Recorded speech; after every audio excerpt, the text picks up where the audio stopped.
Welcome to the Shred the Spread podcast, playoff edition for Super Wildcard Weekend. Woo! I'm your host, Jared, and joining me, as always, my right-hand man for the NFL, Dynell.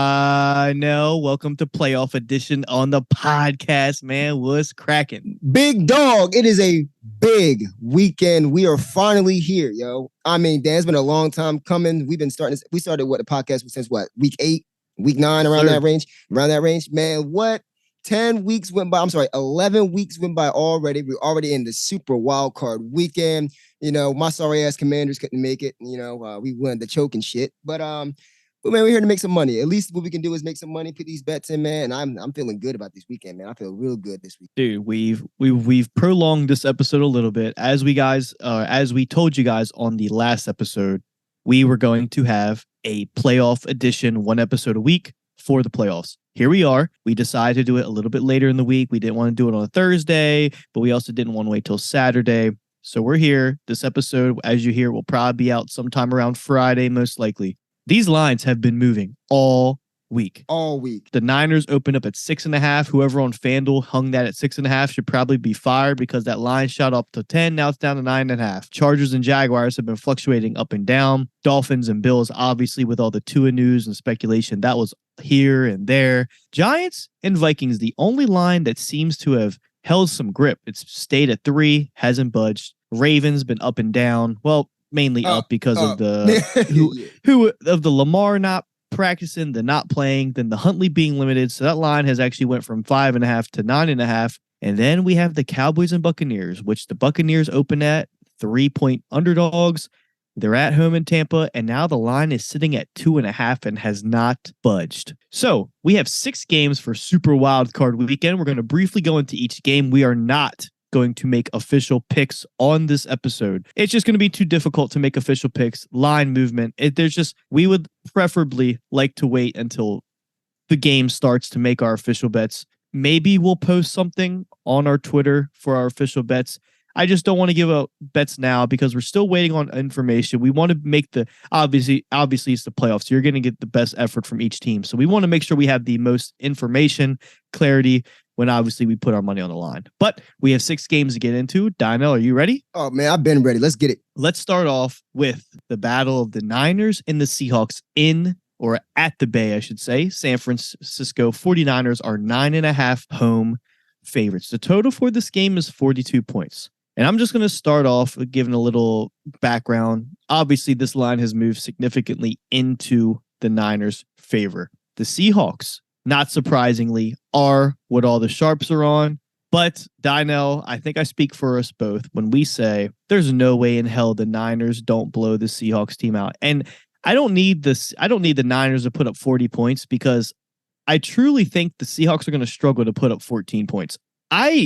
I would be shocked if the Seahawks score 17 points. And this is just a reason I understand Brock Purdy is a rookie quarterback, but we have to realize this is Geno Smith's first time in the playoffs. So we're not getting an advantage here nor there. I know a lot of people are saying, the moment's going to catch up to Brock Purdy. He's been playing out of his body. This is an abnormal experience. I do not care. I'm not betting on Brock Purdy. I'm betting on this 49ers defense led by DeMeco Ryans, who just goes out there and stops the run. And we know Kenneth Walker is a very solid running back in the league, but there is no way, there's no rhyme or reason to it. I just don't see the Seahawks establishing a running game against the Niners. And if you force the ball into Geno's hands, that thing is going the other way. That's my initial read on it. What do you think? The sharps say you should take the Seahawks plus 9.5. Forget what the sharps say. I say you go ahead. I say I'll go ahead and I lean with you right there. Like I said, you spoke for both of us. 49ers are hot. They're rolling. Granted, yes, we talk about Brock Purdy. The moment might get too big for him eventually. This. Well, Brock Purdy handled it pretty well so far. He has not lost a game. This 49ers team, not Brock Purdy, this 49ers team has been 10-0 since I said, hey, look, keep an eye on this 49ers team. They're about to get hot. They have not lost since then.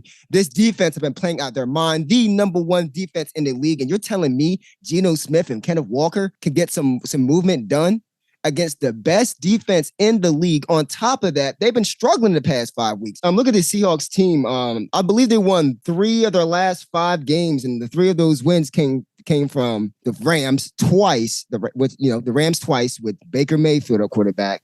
Was trying to work his way back, and the Jets. Was it the Jets? Yeah, the Jets, and Mike White started that game, and then he got hurt, and then the Jets only put up 6 points. Yeah, 6 points. Abysmal. You think this 49ers team is going to put up just 6 points? Get it? I get it. It's Brock Purdy, Mr. Irrelevant, last pick of the draft, whatever. But I can tell you one thing. The weapons on the outside, they got experience. That offensive line, they got playoff experience. That defense, they got playoff experience. Hell, I think everybody on that team has damn near Super Bowl experience, right? Even Christian McCaffrey, the one time when Ron Rivera and the Panthers went to Super Bowl that one year. I believe Christian McCaffrey was part of that. And correct me if I'm wrong, but there's too much experience on this team. There's too much firepower as it is on this team.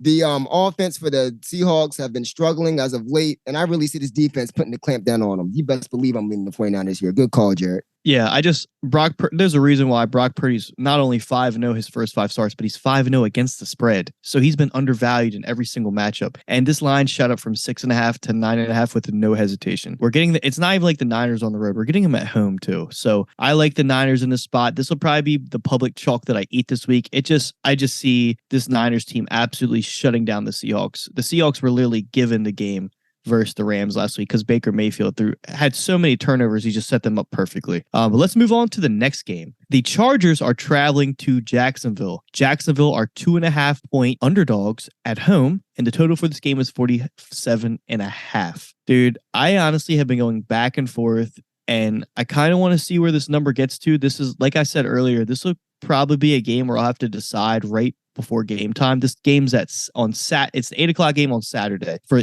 Eastern Standard Time. Honestly, I think if this line gets to 3 for Jacksonville, I have to take Jacksonville just because they're at home, and I think I like the spot for Doug Peterson. But it's real. Like I initially thought I'd be on the Chargers here, but looking into it a little bit more, the thing that scares me is Mike Williams. I don't even think he's going to play. Bosa got banged up, and Bosa isn't necessarily a run stopper. He is a pass rusher. So, I think that does hurt them because they're not going to have as well as a pass rush if he doesn't play, which I'm not sure. It's still in the air right now. The Chargers, they struggled against the Broncos last week, and they played their starters for about 3/4 of the game. They ended up losing. I don't like the mojo over in Los Angeles right now. I just see a team that's not necessarily on their front foot. I think they have to build their own momentum back in this game, and they're on the road. Jacksonville has been playing very well. Granted, I don't think they played that well against the Titans, but they have been finding their footing late in the season. And I think Doug Peterson has just been coaching that team tremendously. But this will probably be one that I have to wait until Saturday to make my official bet. What are you looking at here? What's funny is I can see,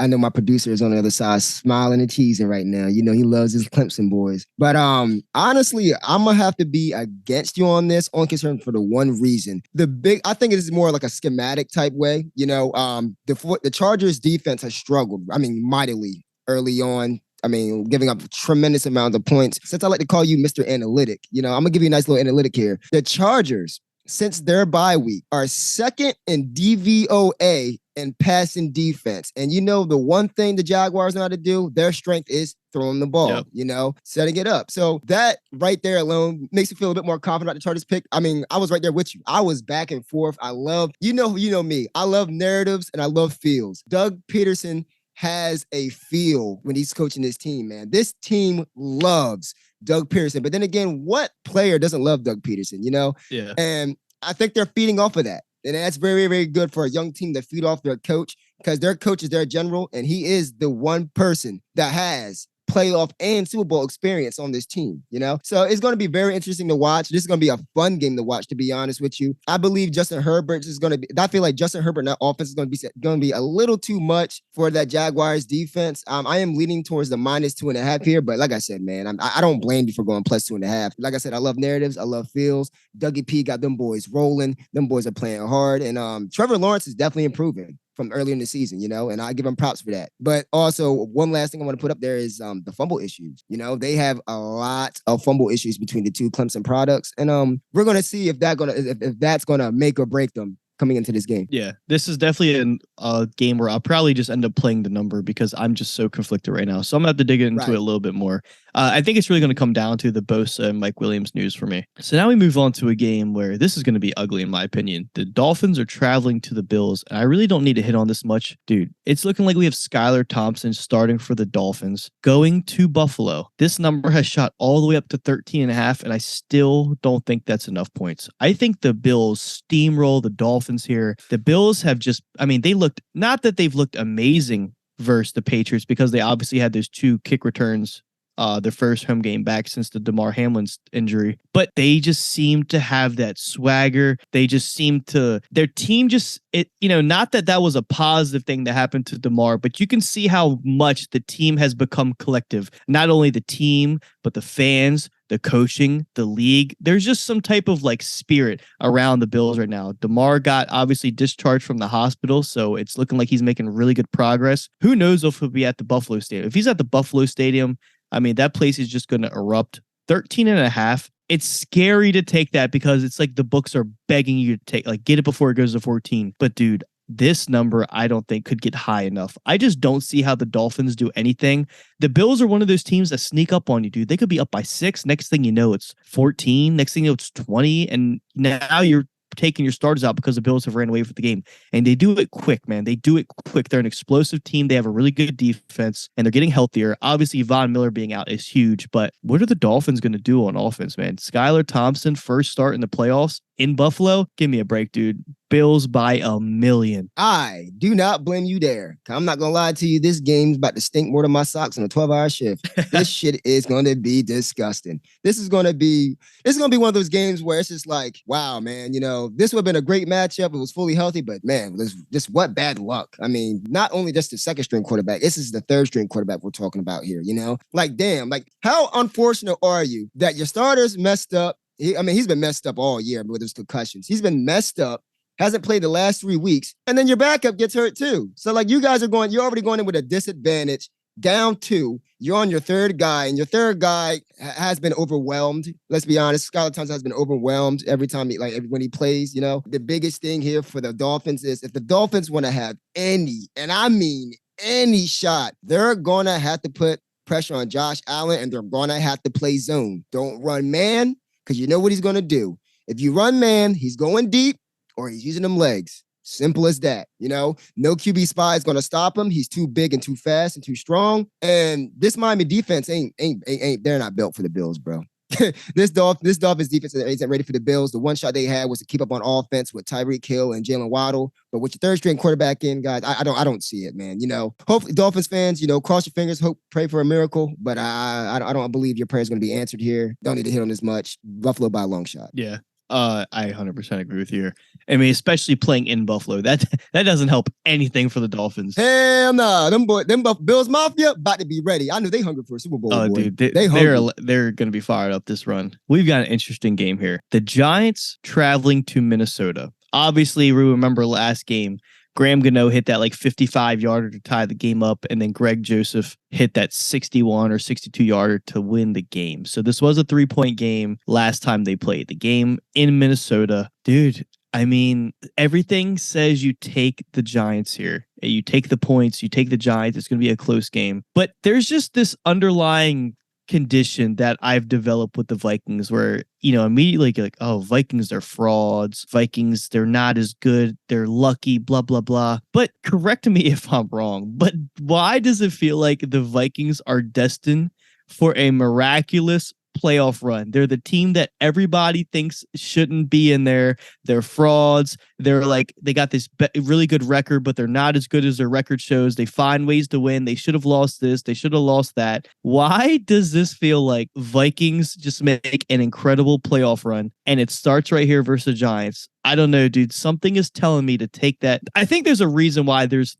some money piling on the Vikings, and the line has not moved. It's stuck at 3. That's what's throwing me off. I think I lean the under in this game a little bit more. I think it's be more of a dogfight. I really don't have like a score prediction, but I just see really not really good defense, but I just see this game just being grinded out on the ground and then trying to convert on third down. So I like the under in this game initially. This is like the Chargers and Jaguars game. This will probably be a game where I have to wait until closer to game time to make my decision. I just want to see how this late line movement happens, if it even does move, because this thing has not budged off 3. Do you have any input? Man, boy, you know that feeling you were just saying about the Minnesota Vikings? You can say the same goddamn thing for the New York Giants. I mean, honestly, like that feel, right? You got this new head coach. Like this is basically the same team. This team has, I'm sorry, boy, I'm talking about the Giants here. No receiver. I mean, they got one receiver. I'm sorry. I ain't gonna say no receivers. I'll say one receiver in Slayton. They got one receiver.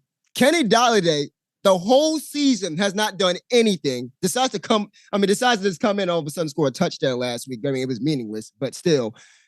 And this team just knows how to grind it out. And that's what I love. I'm talking about an NFC East rival here, and I'm disgusted by saying this, but this is what I love about that New York Giants team. They're so fundamental, well coached, and they're dogs. Their coach is a dog, and they breed that same mentality. Just like Dan Campbell and his Detroit Lions, the coach manifested that vibe and that energy to the team. And it's just like, it's so hard to move away from them. I mean, this is the tough. I mean, where do you pick? Like, what do you lean? Where do you lean here? You can see both sides. Like, you can see both sides just as equally. This was by far the hardest game I had to analyze. The one thing I will say that I love about the Giants is the Giants' game is to control the time, control the clock, run it with Saquon. And the thing is, I've been worried about these motherfuckers all season. Isn't it very ironic how the spread for this game for the Vikings, the difference, it's -3, as in they favored it by 3 points, and their whole season differential was -3. They didn't even have a plus. They had a -3 point differential in a double-digit win season. That is a feel by itself. Like a magic feel about it. Like, how in the hell do you win 12 games, 13 games with a -3 point differential? That's magic. That just says something. And you can say the same thing about this Giants team. I mean, I am torn. I can't pick a side whatsoever. If anything, like you said, I like that under more than anything. The only thing I'm worried about is that Vikings defense. And as I said, like that, I have more faith in that Giants defense and that, that possession feel with the running back and Saquon and kind of eating possession and playing good defense and the Giants. But man, the potential of this Vikings offense and Kirk Cousins and Justin Jefferson and all them boys, man, it makes it really, really tough. I don't have a lean, man. I honestly, I have to I can't lean. I have to stand up straight because I don't know where the fuck to lean at. Yeah, I'm probably going to be heavier on the under than anything in this game. Right. I just want to see if this line does move at all. But I think the one thing that I do like that's basically pushing me towards the under is because this is a similar total between the last time they played, and I'm almost positive Odori Jackson didn't play for the Giants last time he faced against Justin Jefferson. So we're getting a better cornerback on Justin Jefferson. Hopefully that shuts him down a little bit. Granted, Justin Jefferson, if I remember correctly, didn't do much for the first 3 quarters. It was where he exploded in the 4th quarter that helped that close out that game. But it's definitely going to be a dogfight. I see this being a low-scoring game. I think the Vikings get it done, but I really can't confidently say that. Bro. So now we move on to an ugly game. The Ravens and the Bengals. And it looks like Lamar Jackson's not going to play. So that's the latest we've got. We can pretty much count Lamar Jackson out. That's why this number shot to 9.5. And it looks like it's actually going to move to 10. The money is really poured in on the Bengals here. If it is Tyler Huntley, I can confidently say I like the Ravens. 9.5, a divisional matchup. Anthony Brown just faced this team and basically handed them the game. Not that I think either of these teams were going balls to the wall, but I definitely see another low-scoring dogfight game. I think the Bengals get this done by a field goal. I see the Bengals winning by field goal. I would not be surprised if this game goes to overtime. and the Bengals pulled off in overtime. I'm getting that vibe from this game. I just really don't see how you can lay 9.5 with the Bengals when this Ravens defense has been incredible since that Roquan Smith trade. Not only has he helped them in the running game, but because they have taken the corners and the safeties have relied so much on Roquan and Patrick Queen on the run game that has loosened them up, and they're able to focus on the passing attack a little bit more. So they've actually indirectly affected the passing defense too. So this defense has just been playing at an extraordinary level. I know Joe Burrow is that guy and he's playing on another planet, but something about this Ravens defense is special. And Tyler Huntley, granted, he is not Lamar Jackson, but he is also not Anthony Brown. He is a suitable quarterback. So if we get news that Snoop Huntley is the quarterback, I will be all over the Ravens plus 9.5. That number is just way too big. Boy, you a sharp motherfucker. I'm on the same type time you are, man. Like you said, the quarterback play was horrendous. It's very, very crucial to see if Tyler Huntley's going to play. So I would say wait a little bit. But like I said, that plus 9.5, I mean, just the division game alone, it's Baltimore against Cincinnati. You get what I'm saying? Like, this is playoff atmosphere. Defense is going to be the main key here. The Ravens defense, like you said, since Roquan Smith came in, have been playing lights out. Unfortunately, they can't back it up with quarterback play because Lamar Jackson's been out the last 5 weeks and he's missed the last 18 practices. But yeah, I agree with you. Plus 9.5 is just way too many points for a division matchup. Way too many points for Snoop Huntley. And I honestly believe, like you said, when you see each other 3 times, I'm not gonna lie to you. I want to know what the percentages are. If a team sees another team 3 times, what is the average of that? You know what I'm saying? Like, I really feel like the third time around is always gonna be like a low scoring game, a dogfight. And like you said, with Tyler Huntley is certainly serviceable. J.K. Dobbins has came back and it finally gave this offense some life a little bit too. Some juice, whatever juice they have. And no, I agree with you. Plus 9.5 seems to be the way I would go. And but yeah, but let's be honest though, yeah, they're definitely the Joe Burrow and the Bengals are definitely gonna win this game. That's how I honestly feel. Let's just hope that the Ravens can put up at least 10 points. I mean 13 points. Yeah, I really hope it's Huntley, because if it's not Huntley, then I'll probably just take this under, because I just see a low scoring fight. I just don't see the Ravens putting up points with Anthony Brown. I mean, he just looked awful last weekend, and not only does it kind of suck for the Ravens, but it just kind of sucks for that game in general. That's a Sunday night game. Nobody wants to watch Anthony Brown try to lead that stale ass Ravens offense against the Bengals. It's just not going to be fun to watch. But that's probably also why this total set at 40, because there is that chance. Dynell, my man, let's move on to the final game of Wildcard weekend. My favorite game.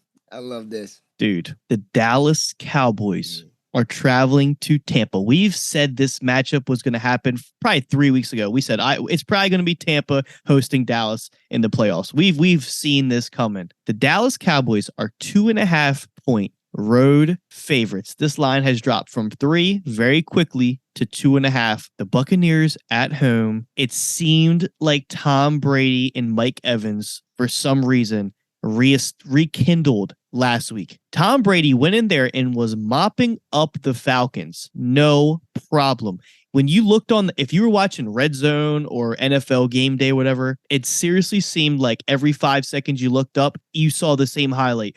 But it wasn't the same highlight. It was 3 individual times where Brady went deep to Mike Evans, and it was picture perfect. They were on 1A, 1B. They just looked so good. But now we have Godwin, who's getting healthier. This Buccaneers team is getting healthier. Their defense is healthier. We got to remember, this Buccaneers team just but they shut out the Cowboys the first week of the season. Dak Prescott is playing probably his worst football. He's throwing way too many picks. Little side note here. I love Tampa Bay anytime touchdown. And I'm also going to sprinkle their defense first touchdown, because I could definitely see the limelight getting way too large for Dak Prescott, and he starts the game off with a pick 6. But this number is 2.5. I'll personally probably play the Bucs on the money line too, but I love them at 2.5. And the fact that the line is moving towards 2 makes me like it even more, because I don't feel alone. I feel like there's some money coming in on this Buccaneers team. But please, Dynell, call me crazy. Why do the Buccaneers win this game? You know what, bro? You're not crazy here. I know. You know me. I've been bashing the Buccaneers all season long. I've been really on their ass about not being able to run the ball. They're dead last in running the ball here. But I'm gonna tell you why. It's because they're facing the Dallas Cowboys in the playoffs. Let's talk trends. I'm sure y'all all heard the ESPN talk about all the trends about Tom Brady. I mean, why not, right? Tom Brady undefeated against the Cowboys. That's step number one. Number two, the Dallas Cowboys have lost their last 8 road playoff games, right? And then 3, this is the biggest one.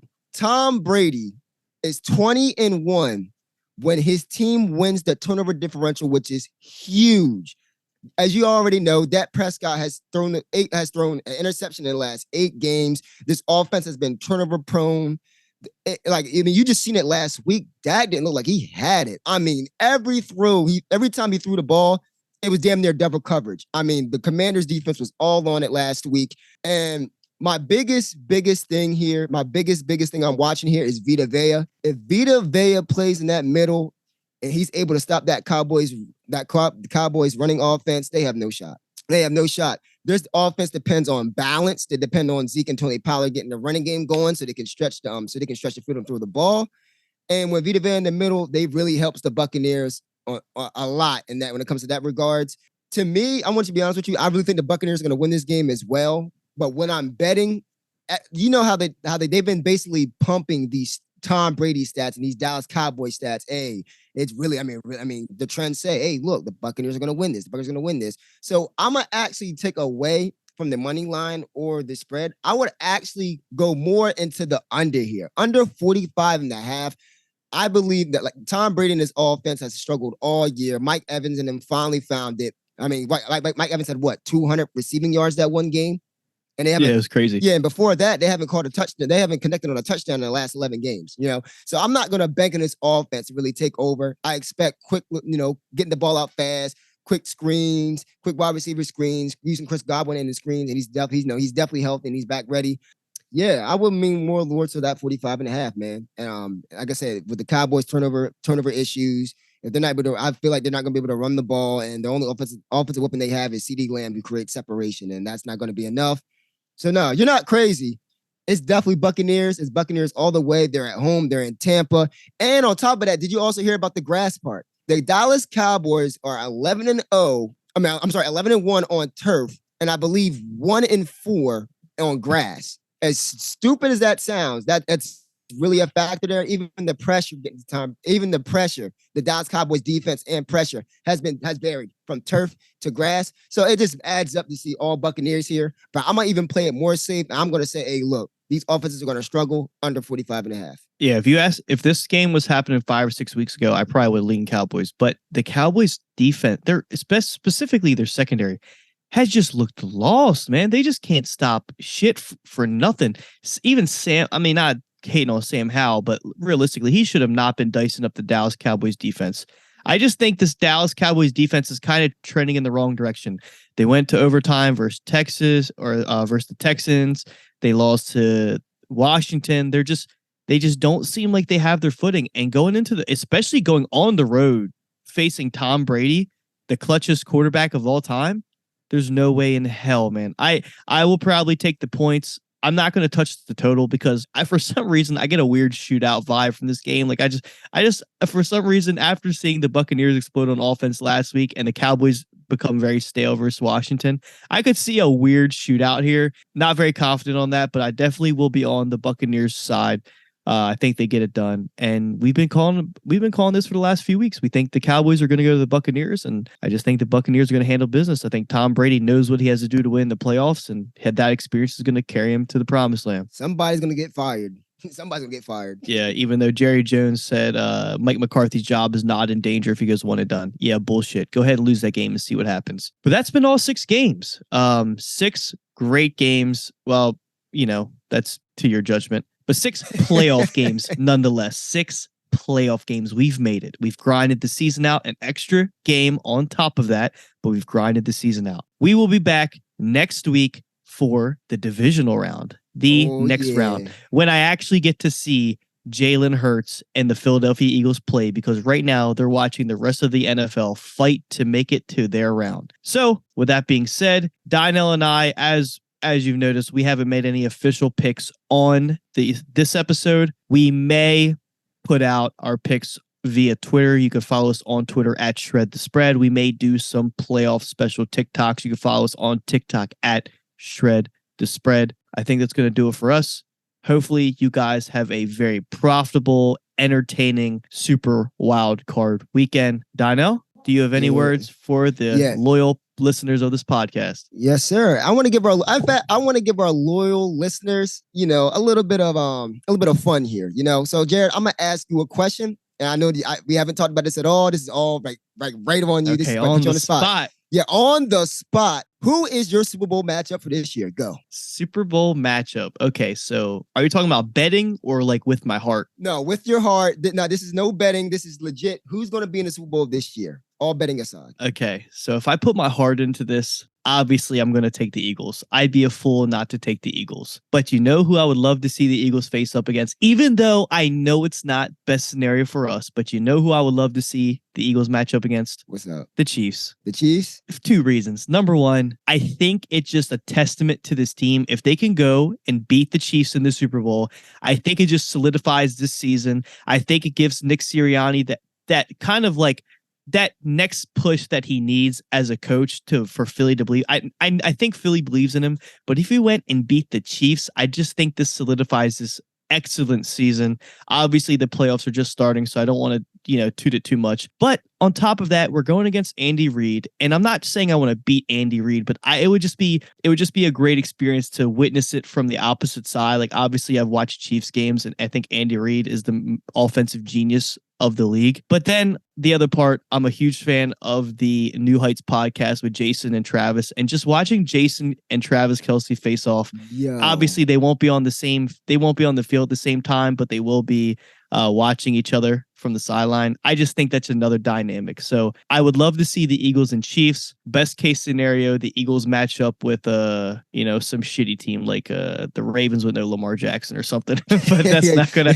or the Dolphins. Right. But yeah, what is your ideal Super Bowl matchup? You know what's funny? I thought we were gonna be legit on the same page, but I don't blame you for picking the Chiefs. I got y'all.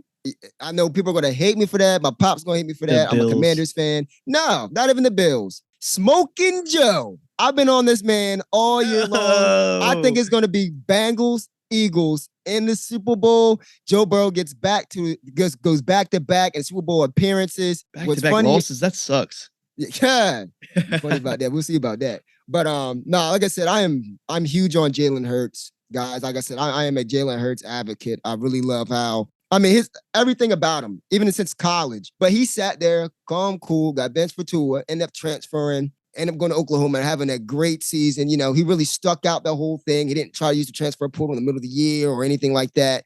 And then he comes in, he's doubted in Philly. Is he the guy? Is he not the guy? He can't read all defenses against the Tampa Bay Buccaneers. And you see the change, man. He really flourished. He flourishes and he relishes under pressure and is back against the wall. I love that. He is a dog in my eyes. But just keep a long story short, Eagles, Bengals, Super Bowl. I'm not going to pick a winner, but that's my Super Bowl match. Just really quickly, I just want to throw this in there. I know we're running a little long on this end, but just quick information for those of you guys who don't listen to the New Heights podcast. Jalen Hurts went on to Travis Kelce and Jason Kelce's podcast, and they were talking about his draft day experience. Obviously, Jalen Hurts had an interview with a lot of the majority of the teams in the league.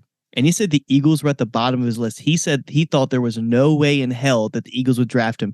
They kind of had like a friendly interview. Yeah, blah, blah, blah. Hit on some things. And that was it. He said there was nothing very specific. It was very broad. It was just kind of like, hey, I'm a quarterback prospect. They did their due diligence in interviewing me. So Jalen Hurts thought he was going to the Steelers with the first pick in the second round. Well, the Steelers just drafted. So he saw this like 215 number calling. So he's like, oh shit, what the hell is Pittsburgh calling me for? Then he finds out it's Howie Roseman. So he said, I kind of backed up like, wait, the Eagles?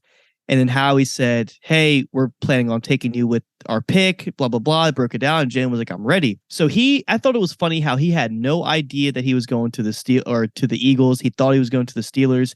The Eagles weren't even like Jason Kelsey said, there was kind of like some talk around the facility that he possibly would be going to the Eagles, but he really just didn't know what was going on. So I thought that was really, really cool. With that being said, for those of you guys still riding with us, we do have the NHL quick picks that are starting to pop up.